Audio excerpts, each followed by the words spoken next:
TwentyEighty Show. I'm broadcasting live on a global platform from Dallas, Texas. Who do I have in the studio with me? Tim Wasserman. All right, Tim. Thank you so much for joining us. I was told that you got some great information for my audience. I'm looking forward to sharing some thoughts. All right. What are your thoughts? Well, we just released some study on some key trends around strategy execution for the coming year.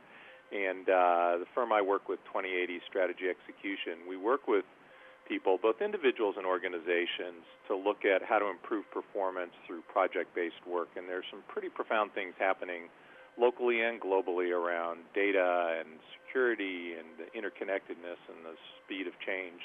So we're looking at some ways to help individuals and organizations improve the way they work together. Okay, and give me something that my audience can take away and say, yeah, I can do that for my company. I think there's a few things relative to the way that creating a culture and a structure that they actually can and push decision-making out to the edges. There's some tools around design thinking and innovation that people can employ very quickly to look at new and different ways of operating. Okay, and does this apply to larger businesses or smaller businesses? Well, it applies to large organizations as well as small organizations. We work with companies from the size of Apple down to small local businesses, and a lot of what people can do is take practices that they employ on a local level, and so it has to do with the way the organization is set up. It has to do with really connecting dots for people and helping them understand what is it that the organization is trying to achieve and help people see the meaning in their work and make those connections. When you have people who are entrepreneurial spirit, and that's what my company is comprised of, I hire people with an entrepreneurial spirit.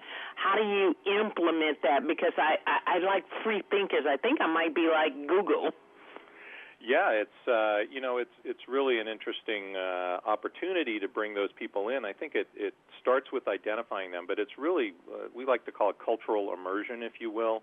And it's ensuring that from the day someone steps in the door that they have a clear, they understand what your vision or ideation is for your business, but then they're actually seeing that through your actions, through the actions of their coworkers.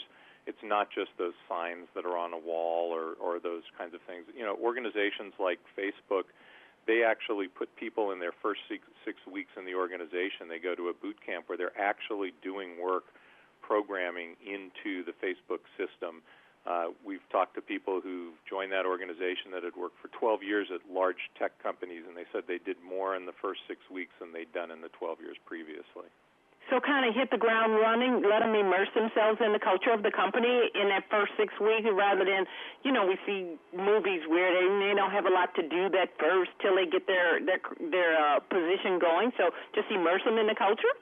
Yeah, absolutely. I think there's a powerful message that you send as a leader in an organization about how you utilize and value your people. And, it does suggest, though, that the organization, and this can happen at a local leadership level or big organization-wide, the people have to feel that you trust them, that they can take some risks, because if you are going to give people authority very quickly into a new position, at Facebook, although it's notorious that once a college grad took down the site for a few minutes, lives weren't at risk.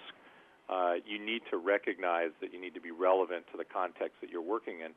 On the same hand, the learning and the power of being able to take those risks, apply those, collectively learn from that very quickly is a very powerful piece. And by the way, Facebook has matured a bit as an organization, and so they don't, want people to be in a position for that to happen these days. They've done some other things to avoid that. These are great tips, but people need more than that. I can tell you for running the company. I've had people who came to my company, great potential, great entrepreneurial spirit, but they wanted to be me, and there's no room. There's only one room for one me.